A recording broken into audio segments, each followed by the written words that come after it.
మంగ్లీ మరో వివాదంలో చిక్కుకున్నారు. ఆవిడ కొత్తగా రిలీజ్ చేసిన బావిలోనే ఇటు బల్లి పలికే సాంగ్ కి సంబంధించి వివాదం అయితే మనం చూస్తున్నాము. దీని మీద ఇటు తెలంగాణకు సంబంధించిన ఆర్టిస్టులందరూ కూడా ఫిర్యాదు చేస్తున్న వైనం మనం చూస్తున్నాం. అయితే తెలంగాణ సంస్కృతి సాంప్రదాయాన్ని గౌరవిస్తూ కూడా తెలంగాణ జానపదంగా వచ్చిన ఈ పాటలో గుజరాత్ వస్త్రధారణకు సంబంధించి వాళ్ళు మండిపాటు పడుతున్నారు. మీరు విజువల్లో మీరు ఫొటోస్లో సైతం చూస్తున్నారు. ప్రతి ఒక్క కాస్ట్యూమ్ ఏదైతే ఆవిడ ధరించారో ప్రతిదీ కూడా Punjab and Gujarat inspired costumes లాగా మనకి క్లియర్గా అర్థమవుతోంది. అయితే తెలంగాణ జానపద గీతం అంటూ కూడా తీసుకొచ్చిన ఈ బావిలోనే బల్లి పలికే సాంగ్లో మీరు ఇటు ఇతర రాష్ట్రాల యొక్క కాస్ట్యూమ్స్ ఎలా వేసుకుంటారు అంటూ కూడా తెలంగాణ జానపద సంగీత కి సంబంధించిన ఆర్టిస్టులు ఎవరైతే ఉన్నారో వాళ్ళంతా కూడా మండిపాటుకు గురవుతున్నారు.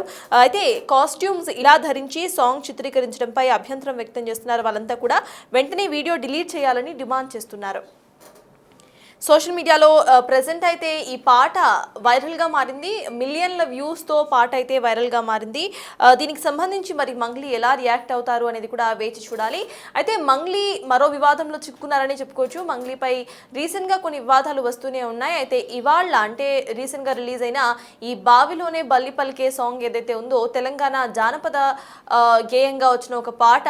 దాంట్లో డీజే మిక్స్డ్కి సంబంధించి తెలంగాణ సంస్కృతిని ఉద్దేశిస్తూ కూడా రాసుకున్న ఈ పాటలో వేరే ఇతర రాష్ట్రాలకు సంబంధించిన కాస్ట్యూమ్స్ను వాడడంపై తెలంగాణ జానపద సంగీత దర్శకులు ఎవరైతే ఉన్నారో వాళ్ళంతా కూడా వివాదానికి తెరలేపుతున్న వైనం మనం చూస్తున్నాం. మరి దీనికి సంబంధించి తెలంగాణ ఫోక్ సాంగ్ అంటూ కూడా తెలంగాణ వస్త్రధరణలో కాకుండా కావాలనే పక్క రాష్ట్రాల యొక్క వస్త్రాధరణ ఎలా వేసుకుంటారు అంటూ కూడా వీళ్ళు ప్రశ్నిస్తున్న వైఖరి మనం చూస్తున్నాం. మరి దీనికి సంబంధించి ఇటు మంగ్లీ ఏమైనా స్పందిస్తారా అనేది కూడా వేచి చూడాలి. అట్ ద సేమ్ టైం ఇది కేవలం కాస్ట్యూమ్ మాత్రమే, కాస్ట్యూమ్కి పాటకి ఏమీ సంబంధం లేదు అంటూ కూడా ఆవిడ స్పందించే అవకాశం ఉన్నట్టుగా మనకు అర్థమవుతోంది. మరి అసలు మంగ్లీ దీని గురించి ఏమని స్పందిస్తారు, ఆవిడ ఏమంటారు అనేది ఇప్పుడు హాట్ టాపిక్గా మారింది. ఇక ఇదే అంశంపై పూర్తి డీటెయిల్స్ మా ప్రతినిధి దేవిక అందిస్తారు. దేవిక చెప్పండి, బావిలోనే బల్లి పలికి అంటూ కూడా ఎప్పుడైతే మంగ్లీ సాంగ్ పెట్టారో అప్పటి నుండి వైరల్గా మారింది. హుక్ స్టెప్స్ అయితే మనం చూస్తూనే వచ్చాం. అయితే ఇప్పుడు ఈ సాంగ్ వివాదానికి కారణమవుతోంది. అక్కడ ఆవిడ వేసుకున్న కాస్ట్యూమ్స్ మేజర్గా అందరికీ కూడా వివాదాన్ని రేకెత్తిస్తున్న అంశంగా కనిపిస్తోంది. అసలు దీనికి సంబంధించిన అప్డేట్స్ ఏంటి, ఎవరైతే వివాదం చేస్తున్నారో వాళ్ళు ఏమంటున్నారు దేవిక? సింగర్ మంగ్లీ ఎంత ఫేమస్ అనే విషయం కూడా మనందరికి కూడా తెలిసిందే. తను పాడిన ప్రతి ఒక్క పాట కూడా మిలియన్స్ వ్యూస్ వెళ్తూ ట్రెండింగ్ లో వెళ్తూ ఉంటుంది. అయితే అదే కోణంలో ఈ ఇటీవల కాలంలో పాడిన బావిలోనే బల్లి పలికే పాట కూడా చాలా ఫేమస్ అయిందన్న విషయం కూడా మనకి తెలిసిందే అని చెప్పొచ్చు. అంటే రిలీజ్ అయినప్పటి నుంచి కూడా కొంచెం ఈ పాట అనేది అయితే వివాదాస్పదంగా మారిందని చెప్పొచ్చు. కొంతమంది తన మీద ట్రోల్ చేయడం, కంప్లైంట్ దాకా వెళ్ళడం, తన మీద అనేక రూమర్స్ రావడం, ఇవన్నీ కూడా మనం చూడడం జరిగింది. అంతలోనే అది ఆ వివాదం మరొక ముందే కొంతమంది సోషల్ యాక్టివిటీస్ లో కూడా ఈ పాటకి సంబంధించి ఒక వివాదాన్ని అయితే తెర మీదకి తీసుకొచ్చారని చెప్పొచ్చు. తెలంగాణ సాంగ్ లో గుజరాత్ కల్చర్ పాట ఉన్నప్పుడు ఎందుకు ఈ విధంగా చేస్తున్నారు అనేది కూడా చేస్తున్నారని చెప్పొచ్చు. ముఖ్యంగా చూసుకుంటే ఆ సాంగ్ మేకింగ్ అనేది గుజరాత్ రాజస్థాన్ స్టైల్లో చేయాల్సిన అవసరం ఏముంది? ఆ పాట తెలుగు పాట అయినప్పటికీ ఎందుకు ఈ విధంగా వాళ్ళ కల్చర్ ని ఎందుకు ఇందులో యాడ్ చేశారంటూ కూడా వాళ్ళు మండిపడుతున్నారు. వెంటనే ఈ పాటని నిలిపివేయాలి, లేదంటే మేము ఎంత దూరమైనా వెళ్తాం, దీని మీద ఖండిస్తాం, పోలీస్ కంప్లైంట్ కూడా ఇస్తాం, వీలైతే మంగ్లీ ఇక మీద పాటలు పాడకుండా యాక్షన్ తీసుకుంటాం అంటూ కూడా వాళ్ళు మండిపడుతున్న పరిస్థితి అయితే కనిపిస్తుంది. కానీ ఆ వీడియోని మాత్రం కొంతమంది అంటే ఎవరైతే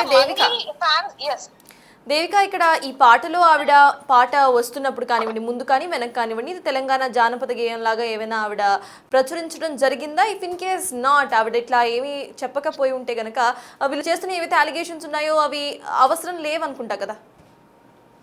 అది ఆ పాట కూడా చూసుకుంటే బాయిలోనే పల్లి పలికి ఆ పాట అనేది కేవలం తెలంగాణ ఫోక్ సాంగ్ మాత్రమే. తను ఎక్కడ కూడా మెన్షన్ చేసింది కూడా లేదు. కేవలం అది ఒక ఎంటర్టైన్మెంట్ గా, అంటే మనం చూడొచ్చు ఏదైనా ఒక పండగ కావచ్చు, లేకపోతే ఒక సీజన్ కి సంబంధించిన పాట తను ట్రెండింగ్ లోనే ప్రతి ఇయర్ లో కూడా పండగకి సంబంధించిన పాట ఖచ్చితంగా పాడుతూ ఉంటుంది. బోనాలు కావచ్చు, లేకపోతే బతుకమ్మ కావచ్చు, ఇదే విధంగా అందులో భాగంగానే ఈ పాట కూడా పాడింది, జస్ట్ డాన్స్ చేసింది, అంతా బానే ఉంది. కానీ దీన్ని ఎందుకంతగా కాంట్రవర్సీ చేస్తున్నారు అనేది మాత్రం పెద్ద ప్రశ్నగా మారిందని చెప్పొచ్చు. ఇది కేవలం ఒక ఎంటర్టైన్మెంట్ గా చూడండి అంటూ కూడా ఇటు తన ఫ్యాన్స్ కావచ్చు, లేకపోతే మంగ్లీ కావచ్చు, మంగ్లీకి పాట సహాయం ఎవరైతే లిరిక్స్ రాశారో వీళ్ళందరూ కూడా చెప్తున్నప్పటికీ కూడా కొంతమంది యాక్టివిటీస్ లో మాత్రం వినకుండా ఆ పాటని వెంటనే బ్లాక్ చేయాలి, లేదా తను పాడకుండా లైసెన్స్ ని రద్దు చేయాలి అంటూ కూడా ముందుకు వస్తున్న పరిస్థితి అయితే కనిపిస్తుంది. కానీ ఆ పాటకి అంత హైప్ ఇచ్చి ఎందుకు ఇచ్చారు అనేది కూడా కొంతవరకు అయితే వివాదంగా మారుతుందని చెప్పొచ్చు. అయితే దేవిక ఇక్కడ చూసుకుంటే మంగ్లీకి ఆల్రెడీ ఒక రకమైన ఫ్యాన్ బేస్ మనం ముందు నుండి చూస్తున్నాం. సో హైప్ ఓవరాల్గా ఆవిడకున్న ఆ ఫ్యాన్ బేస్ కారణంగా వచ్చింది. పార్ట్ ఆఫ్ దిస్ ఫోక్ సాంగ్కి ఎలాంటి డ్రెస్సింగ్ వేసుకోవాలి అనేది as an artist or else producers ఎవరైతే ఉన్నారో ఆ సాంగ్కి సంబంధించి వాళ్ళ ఇష్టంగా ఉంటుంది. ఎక్కడ కూడా ఆవిడ మోటివేషన్గా ఏమీ ఇవ్వకపోయినంత వరకు. సో ఇక్కడ ఆవిడ ఎటువంటి మోటివేషన్ ఇవ్వడం లేదు. ఏ పండుగను ఉద్దేశిస్తూ కూడా ఆవిడ పాట పాడినప్పుడు జస్ట్ ఒక సెలబ్రేషన్ లాగా పాట పాడుతున్నప్పుడు కాస్ట్యూమ్ ఎలాగ మ్యాటర్ అవుతుంది, దీన్ని ఆవిడకి సంబంధించిన లైసెన్స్ కు ఎందుకు లింక్ చేస్తున్నారు, దానికి సంబంధించి ఎగ్జాక్ట్ ఎవరైతే యాక్టివిస్టులు మాట్లాడుతున్నారో వాళ్ళు మాట్లాడారా? అట్ ద సేమ్ టైం దీనికి సంబంధించి మంగ్లీ సైడ్ నుండి ఎటువంటి స్టాండ్ వినిపిస్తుంది దేవిక? ఈ పాటలో చూసుకుంటే కేవలం ఈ యొక్క పాటలోనే కాదు, ఏ పాటలో అయినా సరే వేరే వాళ్ళు లిరిక్స్ రాసిస్తారు, వీళ్ళు ఆ పాటని పాడతారు, అందులో భాగంగానే వీళ్ళు డాన్స్ చేస్తారు. వీళ్ళ పాత్ర ఇంతవరకే. కానీ మీరు అన్నట్టుగానే దీని వెనకాల ఎంతో మంది ఉంటారు, ప్రొడ్యూసర్స్ కావచ్చు, డైరెక్టర్స్ కావచ్చు, కాస్ట్యూమ్ డిజైనర్స్, ఇంతమంది ఉన్నప్పటికీ కూడా కేవలం మంగ్లీ మీదనే ఎందుకు ఈ వివాదం చోటు చేసుకుంటుంది అనేది మాత్రం పెద్ద క్వశ్చన్ మార్క్ గా మారిందని చెప్పొచ్చు. ముఖ్యంగా ఈ పాట మీదనే ఎప్పుడైతే ఈ పాట రిలీజ్ అయిందో అప్పటి నుంచి ఇప్పటి వరకు కూడా అనేక వివాదాల్లో అయితే చిక్కుకుంటుంది మంగ్లీ అని చెప్పొచ్చు. కేవలం కొంతమంది తనని టార్గెట్ చేశారు అనే కోణంలో కూడా మంగ్లీ పర్సనల్ గా చెప్పడం జరిగింది. అంటే దీన్ని పెద్ద ఇష్యూ చేయాల్సిన అవసరం కూడా లేదు, ఇది కేవలం ఒక ఎంటర్టైన్మెంట్ పాటగా చూడాలి తప్ప ఎందుకని గుజరాత్ రాజస్థాన్ కాస్ట్యూమ్స్ అంటున్నారు, జస్ట్ ఇది ఒక పాట, దీన్ని ఎంజాయ్ చేయండి, అంతవరకు ఇది ఫేమస్ అయింది, నావి అనేక పాటలు ఫేమస్ అయ్యే దాంట్లో భాగంగానే ఇది కూడా ఒక పాట, అంతేగాని దీన్ని ఎక్కువగా ఎందుకు ఇంతగా నెగిటివిటీ చేస్తున్నారు అంటూ కూడా తను కూడా ఒక వైపు నుంచి ఆవేదన వ్యక్తం చేస్తున్న పరిస్థితి కనిపిస్తుంది. మొన్నటి వరకు మేడిపల్లికి సంబంధించి ఒక వ్యక్తి కూడా ఈ పాటకు సంబంధించి కొంచెం బూతులు మాట్లాడటంతో తన మీద కూడా కంప్లైంట్ ఇవ్వడం జరిగింది, పోలీసులు కూడా యాక్షన్ తీసుకున్నారు. ఇలా అనేకంగా వస్తున్నప్పటికీ తను మాత్రం ఒకటే చెప్తుంది, ఏదైనా ఇది కేవలం ఒక ఎంటర్టైన్మెంట్ కోసం మాత్రమే తప్ప ఎవరిని కించపరచాలన్న ఉద్దేశం కాదు అంటున్నప్పటికీ కూడా సోషల్ యాక్టివిటీస్ లో మాత్రం లేదు, మా కల్చరల్ ని దెబ్బతీసేలాగా కించపరిచేలాగా ఈ విధంగా చేస్తుంది, వేరే మతస్థులు ఏ విధంగా మనల్ని గౌరవిస్తారు అంటూ కూడా వాళ్ళు క్వశ్చన్ మార్క్ రేస్ చేస్తున్నప్పటికీ కూడా మంగ్లీ మాత్రం దీన్ని సీరియస్ గా తీసుకునే పరిస్థితి కనిపిస్తుంది. సత్తాజ్.